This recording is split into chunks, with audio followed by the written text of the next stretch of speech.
Hoje eu vim falar para vocês de uma palavra de Deus que está lá em Efésios 6. É Paulo nos falando do traje que a gente tem que usar para ir para o céu. É muito interessante. Está lá em Efésios 6, de 10 a 20. E eu vou ler para vocês. Diz assim: Finalmente, irmãos, fortalecei-vos no Senhor pelo seu soberano poder.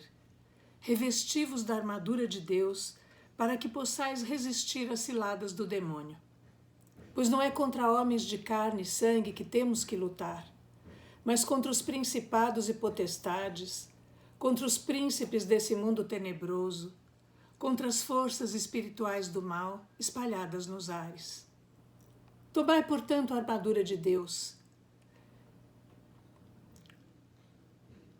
para que possais resistir nos dias maus e manter-vos inabaláveis no cumprimento do vosso dever.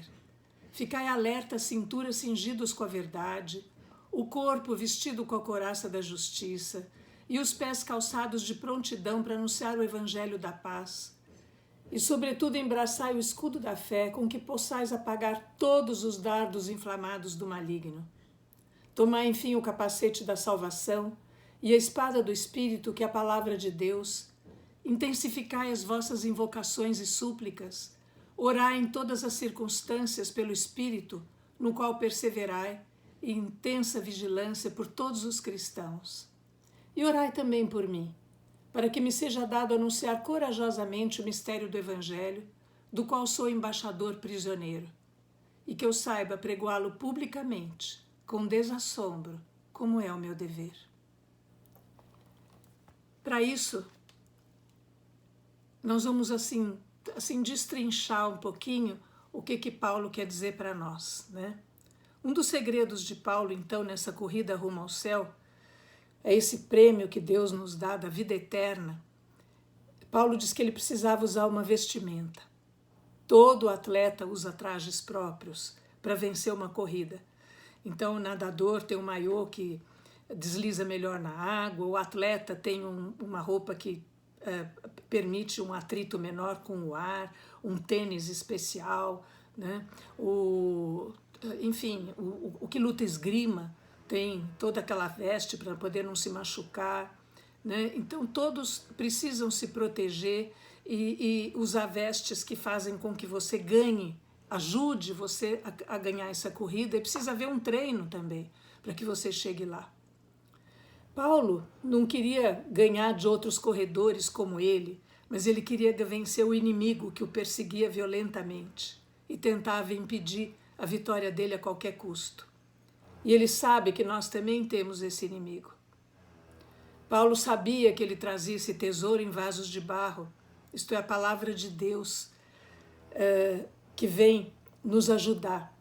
Está lá na 2 de Coríntios 4:7, eu vou ler para vocês aqui na Bíblia, diz assim: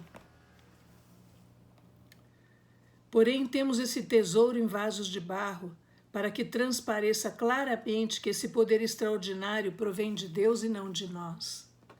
Então, Paulo escreveu aos Romanos também e disse que não faço o bem que eu quero, mas eu faço o mal que eu não quero, porque o bem não habita na minha carne. Por isso, Paulo precisava, então, de uma proteção especial, porque a carne dele era fraca, assim como a nossa também é fraca. Pelo menos a minha é, a sua também é. Quantas vezes no nosso sofrimento a gente entra em desespero, fica deprimido, a gente quer fazer as coisas do nosso jeito, a gente busca conselhos com pessoas que não conhecem a Deus, a gente cede à primeira vista as coisas que parecem mais fáceis, algo mais prazeroso, de acordo com a nossa... Às vezes ficamos assim, também eu tenho esse problema psicológico, eu sou carente, eu tenho isso, a gente arruma desculpas para a gente. Também surgem brigas grandes, porque eu quero que a minha opinião prevaleça, raiva, frustração, vingança, escravidão. E Paulo então vai nos ensinar como vencer essa luta contra o nosso inimigo. Quem é esse inimigo que Paulo nos fala? É o diabo e seus demônios. Sim, Paulo diz que não é contra pessoas de carne e sangue que a gente tem que lutar. Não é contra a pessoa que está te fazendo mal. Não é contra fulano, beltrano, ciclano que você tem que lutar, mas contra as forças espirituais do mal espalhadas nos ares, contra principados, potestades, príncipes do mundo das trevas. E o Catecismo da Igreja fala do diabo, ou Satanás, como um anjo destronado. Em grego, o diabolos, o divisor. Ele tinha sido anteriormente bom, criado por Deus, o anjo mais bonito, mais poderoso do mundo espiritual. Mas, por sua própria iniciativa, Satanás peca, não passa na prova e tornou-se mal. A Bíblia fala na 2 de Pedro 2,4 de um pecado desses anjos. Satanás chefiou uma rebelião de anjos que se tornaram demônios junto com ele, porque rejeitaram radicalmente e irrevogavelmente a Deus e o projeto que Deus tinha para eles. Diz a palavra: Deus os precipitou nos abismos tenebrosos do inferno, onde os reserva para o julgamento. No Apocalipse também, no Apocalipse 12, diz: houve uma batalha no céu. Miguel e seus anjos tiveram que combater o dragão. O dragão e seus anjos travaram combate, mas não prevaleceram, e já não houve lugar para eles no céu. Foi então precipitado o grande dragão, a primitiva serpente, chamado Demônio e Satanás, o sedutor do mundo inteiro. Foi precipitado na terra e com ele os seus anjos. E eles tentam nos perder. Eles quiseram ser como Deus e deixaram um reflexo disso em nós no pecado original. Vocês se lembram quando Adão e Eva pecaram e disseram: vós sereis como deuses, e se vocês desobedecerem a Deus e comerem do fruto da árvore do bem e do mal. Então, muitas vezes na vida a gente quer ser como Deus, na vida das pessoas que nos cercam, na vida dos nossos filhos, na nossa própria vida. A gente acha que o nosso jeito é melhor, que é muito melhor até do que, às vezes, o de Deus, a gente acha. A gente quer até ensinar para Deus o que ele tem que fazer, né? Às vezes também a gente não está interessado na fé católica, a gente faz uma misturada com crendices, com outras seitas, com religiões, ou com também coisas politicamente corretas, que está tão na moda agora, para ficar por dentro da ideologia do momento e não ser chamada de carola. Jesus ensinou que Satanás é o pai da mentira, que é o homicida desde o início. Infelizmente, nós católicos conhecemos pouco a palavra de Deus e o que nos ensina a igreja. E o profeta Oséias, em Oséias 4:6, já dizia: meu povo se perde por falta de conhecimento. O diabo, através da sua ignorância, ele entra através da tentação e do engano. Se você é ignorante, se você não conhece a palavra de Deus e não conhece o catecismo da igreja. Paulo sabia que na sua corrida o demônio tentava cortar o caminho dele e buscar atalhos, buscar burlar as regras da corrida. E a maior tentação que o demônio nos faz é tentar uma vitória falsa, é deixar a palavra de Deus do lado e buscar um caminho mais fácil, o caminho da moda. E o demônio então tenta mudar o rumo da gente com as falsas doutrinas, como se fossem caminhos de opções. Deixa-se Jesus e a sua palavra de lado e vai atrás de uma vitória fácil e falsificada pelo demônio. E a vitória do demônio é a perda de Deus por toda a eternidade, é o sofrimento eterno. O velho Satanás está sempre tentando os homens com outros deuses. E nós, ajudados pela mídia, especialmente hoje pelas redes sociais, pelos livros de autoajuda, pela propaganda, pela televisão, pela busca desenfreada de novidades, de prazer, de poder, a gente desvia da nossa meta e vai buscar Deus onde ele não está. Aparentemente, o modo mais inofensivo difundido hoje são os gurus da moda, a astrologia, o horóscopo nas redes sociais, os gurus de autoajuda, né? É incrível ver as pessoas, às vezes dotadas de tanto conhecimento intelectual, irem atrás de fábulas e ainda parecem inteligentes aos olhos do público carente. Tantos gurus que usam e misturam todo tipo de religião pega um pouco de cada uma com aquilo que acha que as pessoas vão aceitar e se tornam gurus na internet. Tem milhares de seguidores que seguem aquilo que eles falam. As nossas cidades pululam de pessoas que ganham dinheiro para se livrar, para te livrar também de feitiço, mal olhado, má sorte. Nos postes a gente vê aquelas propagandas e vão seduzindo pessoas frágeis, ignorantes. Mulheres querendo encontrar companheiros, prender homens, homens querendo prender mulheres, homens de negócio querendo ganhar mais, políticos e times de futebol que consultam mãe de santo para saber o futuro ou para fazer trabalhos para derrotar os adversários. Então existem dois tipos de fraqueza e ignorância que atraem os demônios. Os que não acreditam na existência do diabo e os que se admiram de qualquer tipo de poder e vão atrás de qualquer poder, por exemplo, em terreiros de macumba, evocação de mortos, creem na reencarnação, entram em qualquer biboca esotérica, creem no poder das coisas criadas, como pedras, talismãs, fetiches, tudo que é mais vendido para dar sorte ou levar azar para os outros. E nós vimos o escândalo do João de Deus, né? Tudo aquilo que as pessoas, tantos católicos, tantos políticos, tantas pessoas foram atrás daquele homem como um guru que misturava orações católicas com outras coisas, evocação de mortos e transes, e as pessoas acreditavam achando que curava, né? Porque procuram curandeiros, bezendeiras, milagreiros, e o diabo tem dons. Às vezes ele tem o poder de curar determinadas coisas, e só que depois o preço que ele vai cobrar é a tua alma.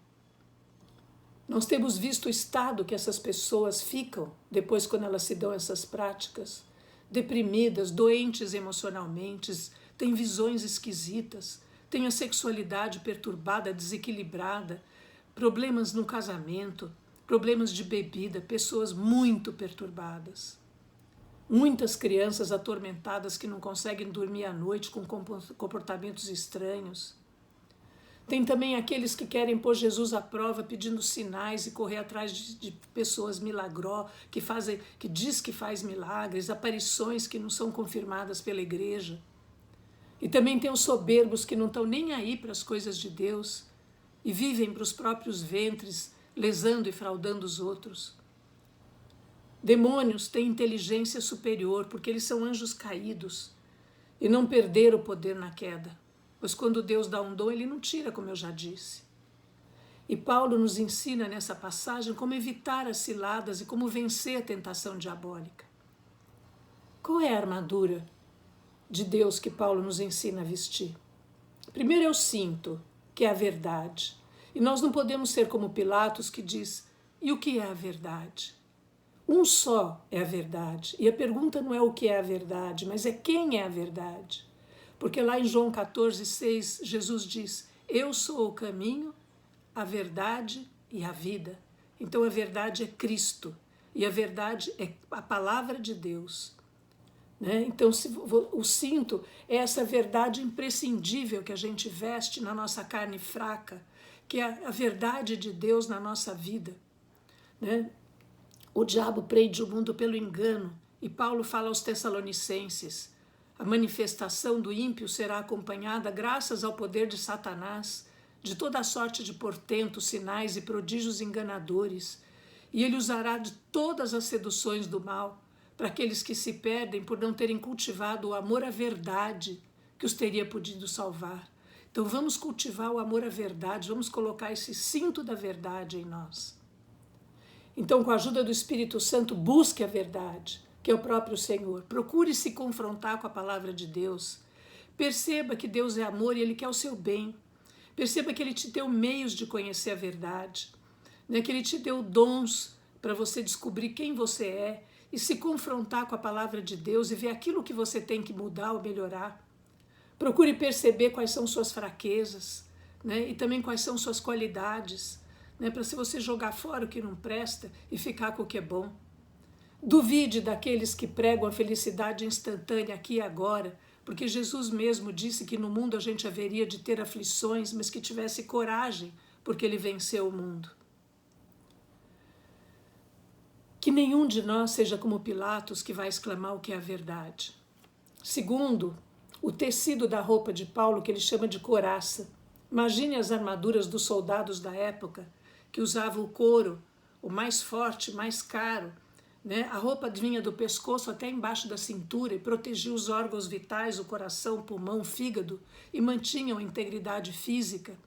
E qual é a nossa couraça que Paulo fala? É a justiça. Que justiça? A dos homens? Não, a justiça que vem de Deus pela fé, que mantém a nossa integridade espiritual. Tomar posse da morte de Cristo na cruz e do sangue dele derramado, da ressurreição e ascensão dele aos céus, por você, por mim, por cada um de nós. Essa é a justiça de Deus. Paulo, falando aos Coríntios, disse: Deus o fez pecado por nós, para que dele nos tornássemos justiça de Deus. Se porventura você caiu na cilada do demônio, ou na fraqueza da carne, saiba que Jesus morreu na cruz por você, que ele já perdoou o seu pecado, que você pode voltar essa corrida protegido com a couraça da justiça, indo confessar o seu pecado, ter seu pecado perdoado, lavado no sangue de Cristo. É na confissão que você é justificado. Depois você vestiu o calçado. Paulo nos fala do calçado de prontidão para anunciar o evangelho da paz. São calçados rígidos para um solo irregular, né, que nos dá um andar firme. Nós devemos estar sempre dispostos para anunciar o evangelho, sobretudo viver o evangelho em qualquer lugar, em qualquer circunstância, dando testemunho do evangelho à frente de qualquer pessoa que for colocada no nosso caminho, mas o evangelho da paz, não o evangelho que briga, o evangelho que é usado para jogar na cara dos outros, o pecado dos outros. Não, não é isso que Paulo fala. É para levar a paz. Agora, para isso é necessário conhecer a palavra de Deus, conhecer o evangelho e dar muito mais testemunho de vida do que de falar, do que com a sua fala. É sempre levar a paz onde quer que você vá, mesmo que as pessoas pensem diferente de você. Não a paz que o mundo dá, que é uma ausência total de conflitos, mas a paz que se firma na verdade, na justiça, no perdão. Não entrar em discussões estéreis, não jogar pérolas aos porcos, como Jesus falou, onde cada um quer ter razão. Quantas brigas de família no WhatsApp hoje em dia por causa de partidos. Eu vou dizer para vocês que nesse mundo que nós estamos passando, nós temos que vestir esse calçado do anúncio do evangelho, de levar a paz para as pessoas, para ajudar as pessoas a não tropeçarem no meio da corrida. Nós, graças a Deus, estamos sendo treinadas há 33 anos nesse grupo de oração. E você que chegou agora aqui nesse grupo de WhatsApp, ou no grupo do Facebook, ou no grupo do YouTube, você está sendo treinada também. Você está estudando a palavra de Deus e contando com as orações de todas nós, com as irmãs na fé, com os irmãos na fé e com a igreja. Desculpa.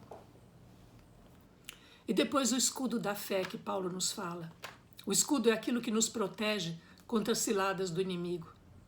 No tempo de Paulo havia 2 tipos de escudo, um pequeno para luta corpo a corpo e um grande para céu aberto, onde se protegiam das flechadas, das pedradas, né? Que tinham mais ou menos 5 centímetros de espessura de couro, que eram para apagar o fogo das flechas, né? E não te queimar. Paulo diz que a fé é esse escudo. Sem a fé, Paulo não poderia se valer da verdade, nem poderia se apropriar da justiça que há em Cristo e nem calçar o calçado do evangelho da paz. Desculpa, preciso tomar um gole d'água, senão vou tossir. A fé que protegia Paulo das mentiras mortais do diabo. A fé que Paulo tinha na palavra de Deus, naquilo tudo que Cristo tinha ensinado a ele. Paulo vivia e confiava nas promessas de Deus. Jesus tinha aparecido para ele, tinha ensinado tudo para ele, e ele queria transmitir essa graça para os outros. A fé tornou-se para Paulo um campo de força, onde o inimigo não conseguiria entrar. A fé o fez fiel até o fim, até a morte. E nós não vamos poder esquecer essa parte da armadura que tem que ver com o conhecimento da palavra de Deus. que é fonte para aumentar a nossa fé. A fé é um dom que a gente recebe no batismo, é um dom que a gente recebe se a gente pedir. É um dom que Deus nos dá a todos aqueles que querem. E é na palavra de Deus que a fé é alimentada. Muitas vezes as pessoas ficam desesperadas pelos problemas que estão vivendo e às vezes é difícil para elas entenderem o que o Senhor quer delas porque não confiam na palavra de Deus. Muitas vezes a gente procura a própria vontade, aí o maligno vai deitar e rolar nas nossas vidas. E Paulo também fala do capacete da salvação, que cobria toda a cabeça, inclusive os ouvidos, pescoço, viseiro, olhar. Ela protege a cabeça com a nossa armadura espiritual, com o capacete espiritual. Né? Ela protege das insídias diabólicas no pensamento. Porque é na mente que Satanás lança seus enganos, suas dúvidas, suas acusações. É na mente que ele coloca os pensamentos maus, que você não é amado. É na mente que ele coloca todo aquilo que você projeta de que você vai falar de vingança ou de discussão. É na mente que ele diz que Deus não ouve a sua oração, que Deus não te ama, que Deus não tem misericórdia de você porque você pecou. Ele faz você pecar, depois ele põe o dedo na tua cara e te acusa. Porque Deus não nos acusa de nada, é o diabo que nos acusa. Ele é o acusador. Ou ainda, que você é bom demais e não merece aquilo que está acontecendo, como se o mal viesse de Deus.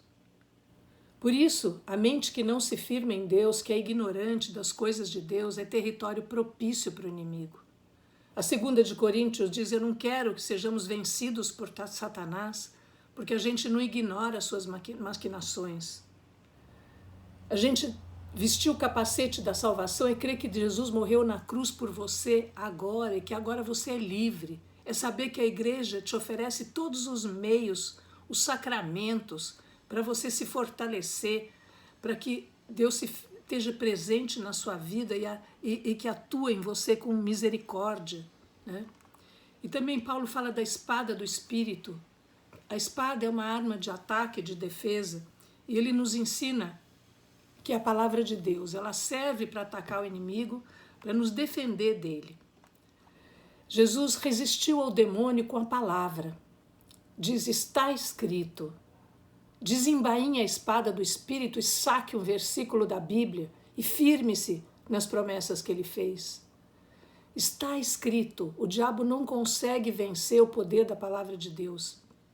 Serve também para revelar os nossos pensamentos, se estão em Deus ou se a gente já caiu na cilada do diabo. Está lá em Hebreus 4:12, a palavra diz o seguinte, a palavra de Deus é viva e eficaz, mais penetrante que uma palavra de 2 gumes, atinge até a divisão do corpo e da alma, das juntas e da medula, e discerne os pensamentos e intenções dos corações. Nenhuma criatura lhe é invisível, tudo é nu e descoberto diante daquele a quem havemos de prestar contas. Depois orações e súplicas. Orar, orar, orar sempre. Pedir o Espírito Santo em todas as circunstâncias da sua vida.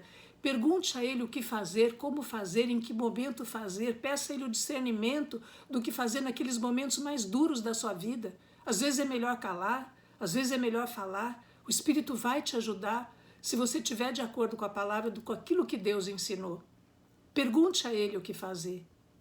E Paulo ainda termina dizendo que a gente tem que perseverar em intensa vigilância de súplica por todos os cristãos. Imagina que Paulo pede oração para ele mesmo, para os irmãos, assim como eu peço para vocês, assim como vocês pedem para nós, orações para que Deus nos dê desassombro, não só para cura, para problemas que a gente está passando, mas que nos dê desassombro para pregar a palavra de Deus, para dar testemunho em qualquer lugar onde a gente for, como é o nosso dever. É na perseverança na comunidade que a gente encontra forças, nos irmãos também que oram por nós para a gente ter esse desassombro. Conservemo-nos firmes, diz Paulo em Hebreus 10, apegados à nossa esperança, porque fiel aquele cuja promessa aguardamos. Oremos uns pelos outros, para estímulo à caridade e às boas obras. Não abandonemos a nossa assembleia, como é costume de alguns. Admoestemo-nos mutuamente, também quanto mais vês que está se aproximando o grande dia. E assim nós vamos estar blindados contra a ação diabólica em nossas vidas. Vista a armadura de Deus. Eu tenho procurado vestir a minha. Veste a tua.